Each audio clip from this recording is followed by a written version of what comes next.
From Algiers called and says, why do we recite loudly in Fajr prayer and Maghrib and Isha, while we recite silently in Dhuhr, Asr, and in the last rak'ah of Maghrib and the two last rak'ahs of Al-Isha?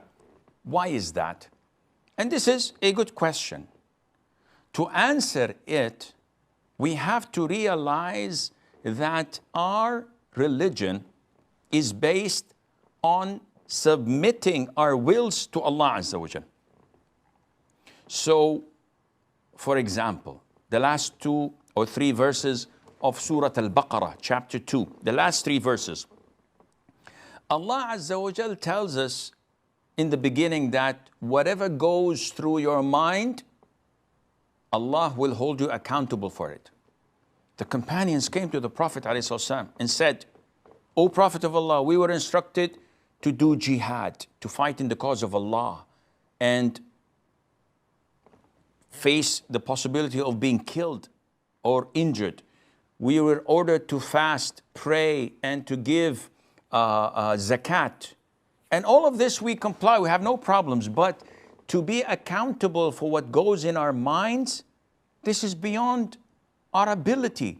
So the Prophet said to them, ﷺ, do you want to do and say what the Jews had said, that we listen, we hear, and we disobey? Say, we hear, we listen, and we comply and obey.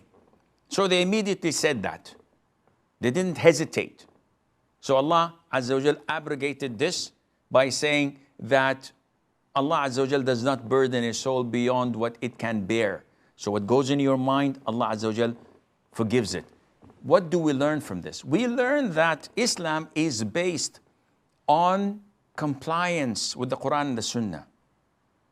It is based on submission your will to Allah Azza wa Jal, which means that the Prophet ﷺ, when he says, pray as you have seen me pray, and we look at how he prayed, we find that he used to recite every single Fajr, the Qur'an, in the prayer loudly. And in the first 2 rak'ahs of Maghrib and the first 2 rak'ahs of Isha, he used to recite loudly. And in the 4 rak'ahs of Dhuhr, the 4 rak'ahs of Asr, the last rak'ah of Maghrib, and the last 2 rak'ahs of Isha, he used to recite silently. Now we look in his teachings, never ever he explained that to us. We look into the companions, may Allah be pleased with them, and never ever we will find any of the companions asking why.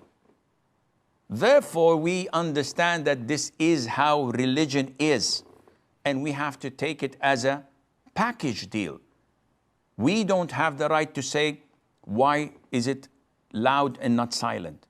Or why is Fajr 2 rak'ahs and Maghrib 3 rak'ahs? Why not all of them are 4 or 2 or 1? Or why do we have in every unit 1 bowing and 2 prostrations? Why not having 2, 2 or 1, 1? This is how it was given and relayed to us, and we have to comply to it, and Allah Azza wa Jal knows.